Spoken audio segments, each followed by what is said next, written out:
Hey guys, hope you're doing well. In this video, we're going to build a desktop from scratch that looks and feels very close to macOS. We'll go through the details, the animations, and everything that helps your desktop get that Mac-like vibe. So make sure you watch the whole video carefully so you don't miss anything. Let's get started. Alright, first things first, we're going to hide the desktop icons.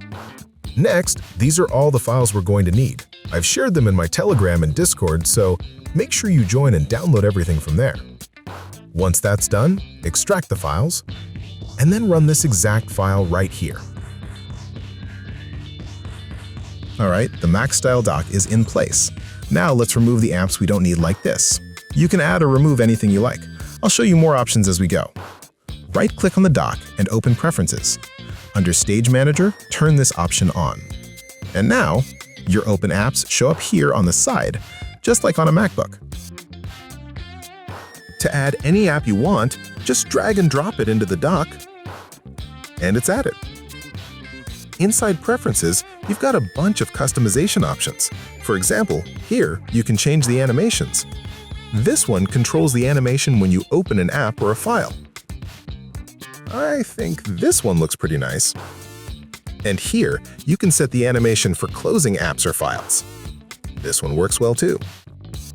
Alright, now go into the files I shared and add this MacBook wallpaper. Looks great, right? Next, head over to this website and download Rainmeter. Once you've installed and run Rainmeter, a set of default widgets will show up. If you want to remove any of them, just right-click and select Unload Skin.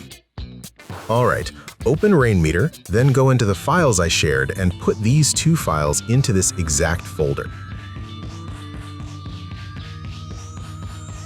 This will add two widgets to Rainmeter. First, let's start with the Monterey widget. Open its folder and run the settings file. Now, in the widgets section, we want 4 widgets. Just tick the ones you want to add. I picked these 4 and arranged them neatly. Alright, the second widget we need is the shadow clock, and we've added it together. Pick one of the clocks and place it in the center of your screen. And there you have it, a MacBook-style desktop built with just a few simple apps. Honestly, I really love how it turned out. Thanks so much for your support, and if you guys want, we can turn the whole system into a MacBook setup. It's a bit time-consuming, but if enough people ask for it, I'll make it happen. So go ahead, hit that like button, subscribe, and trust me, you definitely don't want to miss what's coming next.